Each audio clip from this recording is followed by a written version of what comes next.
సభకు చేసిన గదరన్న వారసులకి, సభకు వేదికపై ఉన్న పెద్దలు,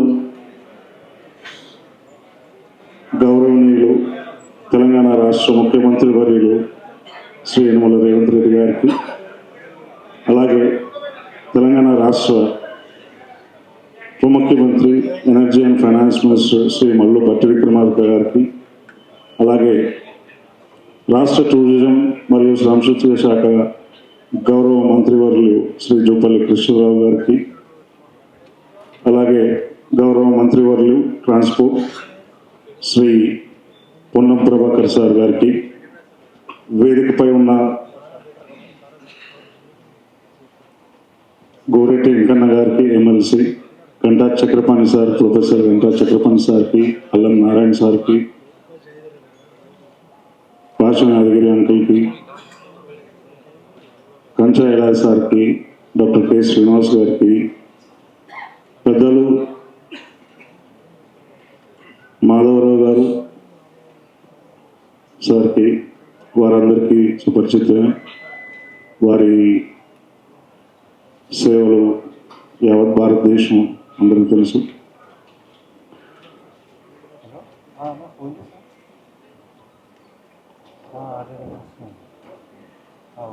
సమావేశానికి ప్రత్యేకంగా ఇది 76వ జయంతికి కూడా గౌరవ ముఖ్యమంత్రి వర్యులు, శాసనసభ్యులు మరియు డిప్యూటీ ముఖ్యమంత్రి వర్యులు శ్రీ భట్టి విక్రమార్క గారు అధికారికంగా ఈరోజు నాన్న జయంతిని రాష్ట్ర వ్యాప్తంగా చాలా ఘనంగా జరిపారు సార్. మొట్టమొదటి వ్యక్తి, భారతదేశంలో అనేక ఉద్యమాల నుంచి వచ్చిన వాళ్ళు ఉన్నారు. దాంట్లో రాష్ట్ర ప్రభుత్వం, ముఖ్యంగా కాంగ్రెస్ ప్రభుత్వం, అందులో రేవంత్ అన్న గారి నేతృత్వంలో, భట్టి అన్న గారి నేతృత్వంలో ఏర్పడిన తర్వాత భారతదేశం గర్వించదగ్గ ముద్దు బిడ్డ మీ గదరన్నని ఈరోజు అఫీషియల్గా రాష్ట్రం అంతటా జయంతులు చేస్తూ 77వ జయంతిని ఘనంగా నిర్వహిస్తూ వస్తున్నారు సార్.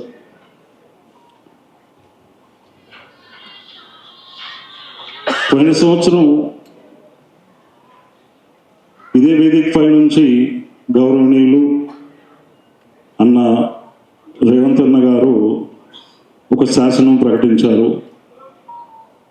నాన్న నంది అవార్డులని నాన్న పేరు మీద గద్దర్ అవార్డులుగా ప్రకటించడంతో యావత్ భారతదేశం మొత్తం ఒక్కసారి తను చేసిన సేవలకు, తన గుర్తింపుకు, తన త్యాగానికి తెలంగాణ రాష్ట్రం ఒక చిహ్నంగా వారు ప్రకటించడం, దాని పట్ల కూడా వాళ్ళు రాష్ట్ర ప్రభుత్వం ముందుకెళ్తా ఉంది. అట్లాగే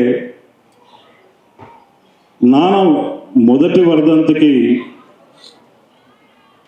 అన్నారు, ఇప్పుడు ఫారెన్లో మీరు ట్రావెల్లో ఉంటూ భట్టి అన్న గారు వచ్చారు, సీతక్క గారు, పెద్దలు. ఆ రోజు కూడా ప్రజలందరికీ అభివాదం చేస్తూ 1 ఎకరం నెక్లెస్ రోడ్లో గదర్ ఫౌండేషన్కి నాన్న జ్ఞాపకార్థం స్మృతివనం, మ్యూజియం సెంటర్ మరియు రీసెర్చ్ సెంటర్ని గొప్పగా ప్రణాళికలు చేసి అని చెప్పారు. ఆ పనిలో ఉన్నాను. వాటిని కూడా అంటే భారతదేశంలో ఒక విప్లవ నేపథ్యం, ముఖ్యంగా ఎక్కడో 1948లో తూప్రాన్లో పుట్టి గుమ్మడి లచ్చమ్మ శేషయ్య గారి కొడుగ్గా పుట్టి తూప్రాన్లో తన అభ్యాసం చదువుకున్న తర్వాత 10th క్లాస్లో నాన్న ఆ రోజులలో 2nd హైయెస్ట్ సార్ నాన్న.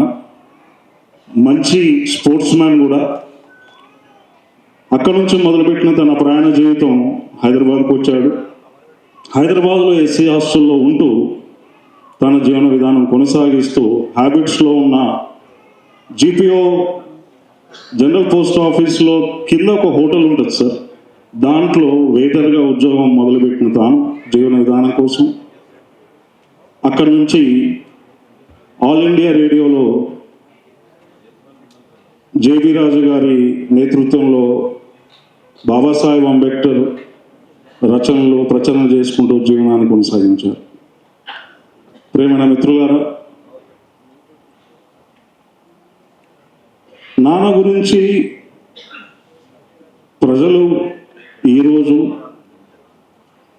గొప్పగా కీర్తిస్తూ వారి సేవల్ని, వారు అనేక రంగాల్లో చేసిన సేవల్ని ఈరోజు గుర్తు చేస్తూ ఉన్నారు. దాంట్లో భాగంగా కొన్ని భారతదేశ కళలపైన జీవన విధానం పైన సామాజిక న్యాయం, ఆత్మగౌరవం కోసం పాటలు రాసి ఆడి పాడి చైతన్యం పెంచిన గొప్ప వ్యక్తి నాన్న. నేటి తరానికి ఒక దిక్సూచి, నాన్న ఒక మార్గదర్శి. ఆయన ప్రేరణ పొందిన వేల సంఖ్యలో కళాకారులు మారిన సంఘటనలు మనకెందుకో ఉన్నాయి. కేవలం కళా రంగానే కాదు, ఆర్థిక రాజకీయ రంగాన్ని కూడా తన ప్రభావితం చేశారు. తన జ్ఞానంతో, పాటలతో, శక్తితో అనేక మంది ఈరోజు కళాకారులు ఎలా అయితే తయారయ్యారో తన ప్రేరణ పొంది అట్లాగే ఒక కొత్త ఒడివిడికని రాజకీయ వ్యక్తులుగా కూడా తను తయారు చేశాడు. అనేక మంది ఈరోజు తన సామాజిక న్యాయం, సామాజిక పోరాటం పట్ల తన ప్రభావం ఎంతో ఉందని, ఆ ప్రభావాన్ని ఈరోజు రాష్ట్ర ప్రభుత్వం ఒక్కొక్క అడుగుగా ముందుకు తీసుకెళ్తుందని నేను పూర్తిగా విశ్వసిస్తాను. ఒక కేవలం చైతన్యపరచడమే కాదు, ఒక విప్లవోద్యమం నుంచి వచ్చాడు. ఆ విప్లవోద్యమం నుంచి వచ్చిన నాన్నని ఏ పార్టీలు, ప్రభుత్వాలు స్వీకరించకపోయినా ఈరోజు గొప్పగా రాష్ట్ర ప్రభుత్వం మరియు రేవంత్ అన్న గారి, భట్టి అన్న గారి నేతృత్వంలో నడుస్తున్న కాంగ్రెస్ ప్రభుత్వం నాన్నకు సద్వరంగా గౌరవించుకుంటూ అనేక తనని ఎలా నిలబెట్టుకోవాలి ముందు ప్రజల కోసం అని చెప్పి అనేక కార్యక్రమాల్లో ముందుకు తీసుకుపోతూ ఉన్నారు. తను కేవలం ఉమ్మడి ఆంధ్రప్రదేశ్, భారతదేశంలో తమిళనాడు, కర్ణాటక, ఒరిస్సా, పశ్చిమ బెంగాల్, మహారాష్ట్ర, మధ్యప్రదేశ్, జార్ఖండ్, ఛత్తీస్గఢ్, గుజరాత్, ఢిల్లీ, పంజాబ్లో పాటు ఇతర రాష్ట్రాల్లో పర్యటించి అణగారిన వర్గాల, ఆదివాసుల సమస్యలపై ఎప్పటికప్పుడు స్పందిస్తూ వారి సమస్యలను పరిష్కరించడానికి కలిసి పనిచేసిన సమయకర్తగా ఉన్నాడు నాన్న. ప్రధానంగా తొలిమది ఉద్యమంలో నాడు ఉస్మానియా యూనివర్సిటీ విద్యార్థిగా, ఆ తర్వాత ప్రజా వాగ్గేయకారుడుగా తన ఆట పాట ఉద్యమాన్ని ముందుకు తీసుకెళ్లిన ఘనత నాన్నకే దక్కుతుంది. ఉస్మానియా యూనివర్సిటీలో విద్యార్థి సంఘాలు ఏకం చేసి విద్యార్థి జేఏసీ రూపకల్పన చేసి ఘనత కూడా నాన్నకు దక్కుతుందని, ఆ తర్వాత కాలంలో ప్రజా సంఘాలు, జేఏసీ రాజకీయాలు ఏర్పడి సంగతి మనకు అందరికీ తెలిసిందే. తెలంగాణ ఉద్యమంలో ఎప్పుడు నీరు కారిపోతున్న తన పాటతో చైతన్యం పరిచిన ఘనత నాన్నది. పొడుస్తున్న పొద్దు మీద నడుస్తున్న కాలమా అంటూ ఉద్యమానికి ఊపిరి పోసిన నాన్న, గద్దర్ ఎప్పటికీ, నాన్న ఎప్పటికీ చిరస్మరణీయుడు.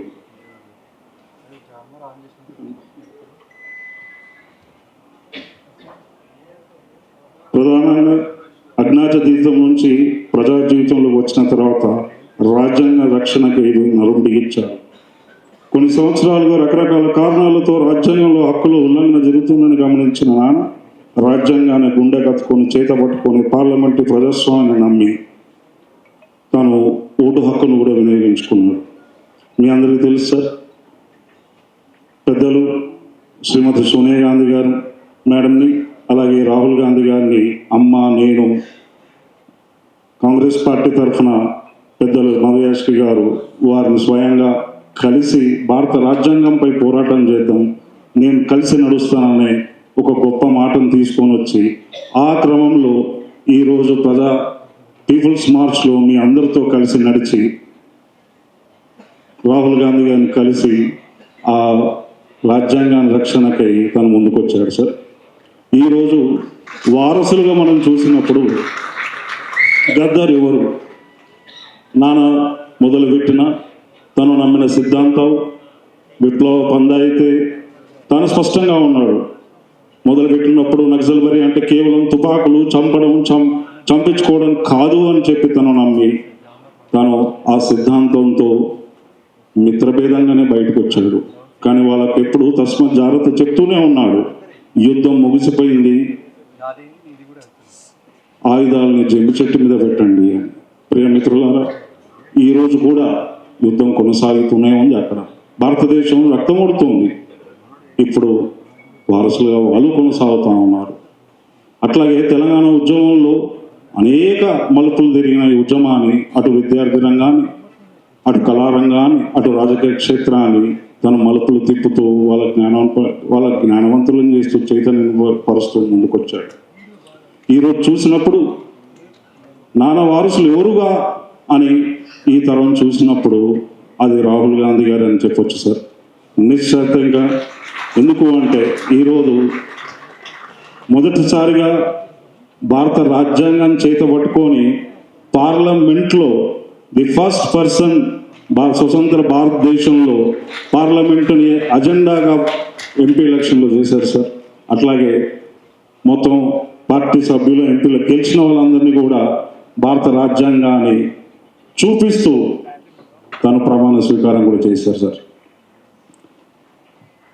ఇలా తన అనేక మలుపును మనం ముందుకు తీసుకెళ్తున్నాం.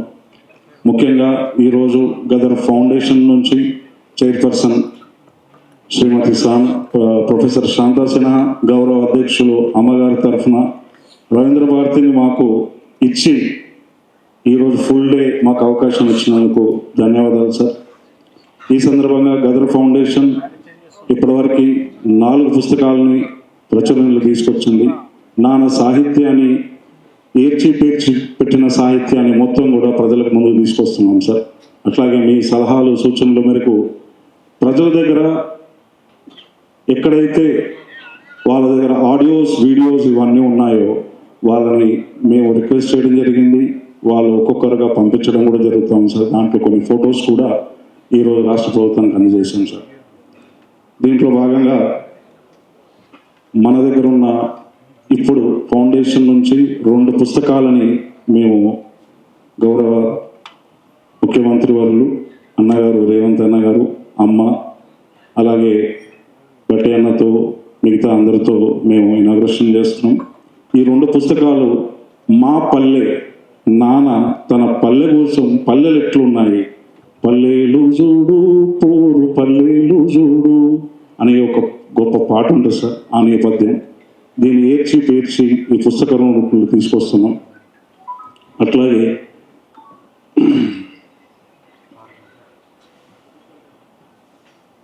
నాన్న రాసిన ఇంకో పుస్తకం, ప్రతి పాట వెనుక ఒక కథ ఉంది సార్. ఒక పాట రాయడానికి ఒక ఆసుకవిగా తాను పాట పాడి దాన్ని ఎలా ముగించాడు, దాన్ని ఎలా మొదలుపెట్టాడు, ఆ పాట రాసే క్రమంలో తను పడ్డ సంఘర్షణ, అంటే ఒక సమస్యని ప్రజలు ఎవరైతే సమస్యలలో ఉన్నారో ఏ సమస్యలని ప్రభుత్వానికి తెలియజేయాలనో పాలకులకు తెలియజేయాలనో ఆ సమస్యలన్నింటినీ కూడా కూర్చి ఒక ఆసుకవిగా అప్పటిదప్పుడు ప్రజలకు అందించేవాడు సార్. సో ఆ పాట రాసే క్రమంలో తాను పాడే క్రమంలో తను ఎంత సంఘర్షణ పడేవాడు, ఆ సంఘర్షణ తన గాథగా రాసి పెట్టిన ఈ పుస్తకాలని 2 మీరు ముందు తీసుకొస్తున్నాం సార్. అట్లాగే ఈరోజు మీరు ప్రకటించిన నెక్లెస్ రోడ్లో గొప్పగా తీర్చిదిద్దాల సూర్యం, నాన్న కోసం ఒక కల్చర్ సెంటర్, రీసెర్చ్ సెంటర్ ఉండాలి. తన ఆడియో వీడియో విజువల్స్తో పాటు కొత్తగా వచ్చిన ఆర్టిఫిషియల్ ఇంటెలిజెన్స్ని కూడా ఉపయోగించి మేమందరం అక్కడికి వచ్చినప్పుడు నాన్నని ఇట్లా లైవ్గా చూసినట్టు ఉండాలి. దానికి ఒక డిజైన్స్ కూడా వేయమన్నారు సార్. అవి కూడా మీ ముందు మేము ప్రవేశపెడుతున్నాం. ఈ అవకాశం ఇంతసేపు నాన్న కోసం, ప్రజల కోసం మీరు ఇస్తున్నందుకు చాలా చాలా థ్యాంక్స్ అన్న. రియలీ. అండ్ జూపల్లి కృష్ణరావు సార్కి కూడా, అట్లాగే పొన్నం ప్రభాకర్ సార్కి, పెద్దలకి, అమ్మకి, అందరికీ. ఎందుకంటే పొద్దున్నే ఇచ్చింది సార్ మాకు అన్ని ఫెసిలిటీస్తో. మీరు కార్యక్రమం చేయి సూర్యం అందరిని పిలుచుకొని ఎవరెవరైతే మాట్లాడాలనుకుంటారో వాళ్ళందరినీ మాట్లాడించి అన్నారు. వాళ్ళందరినీ కూడా మాట్లాడిస్తున్నాం సార్. ఒకసారి కల్చరల్ అండ్ మెమోరియల్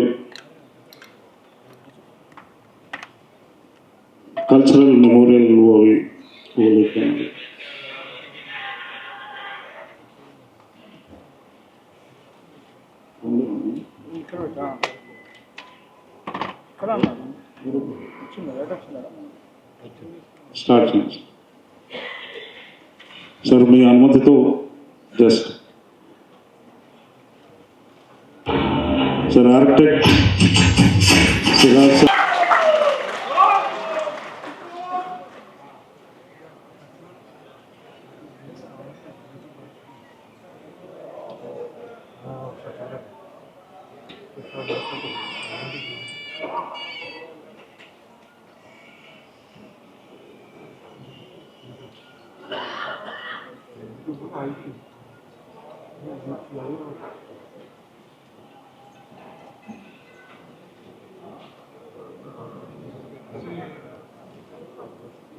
ఈరోజు జరిగిన సభలో నాన్న కోసం మాట్లాడిన, నాన్నతో ప్రేమతో వచ్చి చాలా దూరం నుంచి వచ్చిన చాలామంది వాళ్ళ వాళ్ళ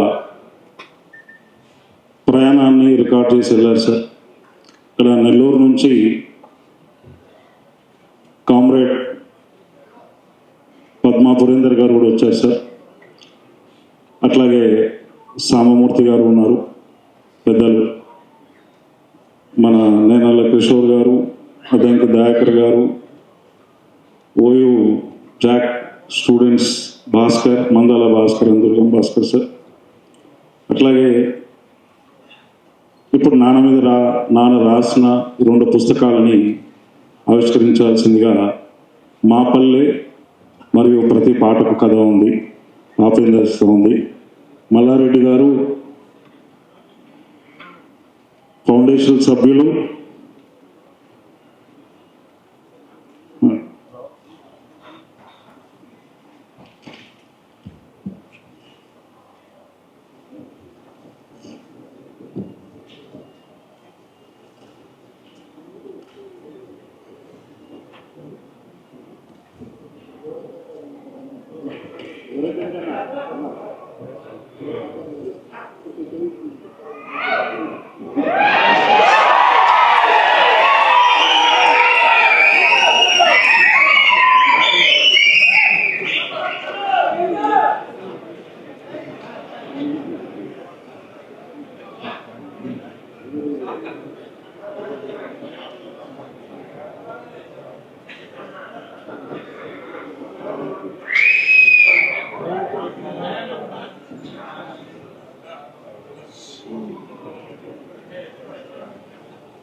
సార్ మల్లారెడ్డి గారు నాన్న సాహిత్యపరుడు, భువనగిరి.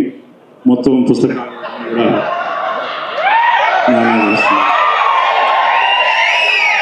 సార్. మరి నేటి కార్యక్రమ సభాధ్యక్షులు ఒక చిన్న ఆవిష్కరణ ఉందనే. ఫస్ట్ టైం తెలుగులో భారత రాజ్యాంగాన్ని తెలుగులో ఫస్ట్ బుక్ ఇన్ ఆంధ్రప్రదేశ్. మన సమంతర పబ్లికేషన్స్ వరుణ్ కుమార్ గారు తీసుకొచ్చారు. ప్రేరణ రాహుల్ గాంధీ గారు, మీరు కాంగ్రెస్ పార్టీ, వరుణ్ కుమార్ గారిని భారత రాజ్యాంగాన్ని తీసుకురావాల్సిందిగా, ఆవిష్కరించాల్సిందిగా.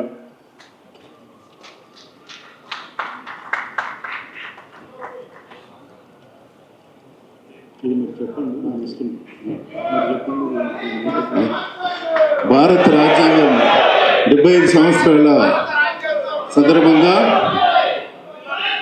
75 ఏళ్ళ సందర్భంగా సమాంతర పబ్లికేషన్ ద్వారా మరి గద్దర్ గారు దీన్ని 2015 నుంచి కూడా మన సమాంతరకు విచ్చేసి ఆయన ఒక రచనలన్నీ కూడా మేము దాన్ని కూర్పు చేసి పూర్తి చేశాము. అలాగే భారత రాజ్యాంగాన్ని కూడా ఆయన భారతదేశానికి సామాజిక మార్పు, ఆర్థిక విముక్తి, సమానత్వం కోసము ఈ పోరాటం ద్వారా ముందుకు తీసుకెళ్లాలని చెప్పి భారత రాజ్యాంగాన్ని తీసుకొచ్చాడు.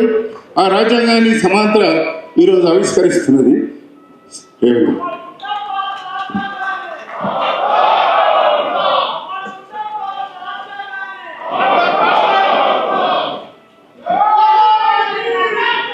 Thank you sir. గద్రన్న వారసులకి ఈ సభని ఇంత విజయవంతం చేసినందుకు మీ అందరికీ పాదాభివందనాలు.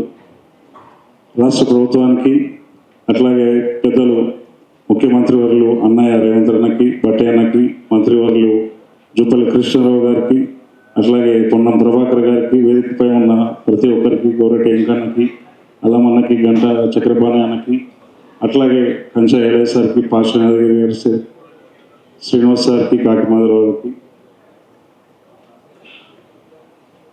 జై గద్రన్న, జై జై గద్రన్న, జై తెలంగాణ, జై Telangana. Thank you sir, thank you.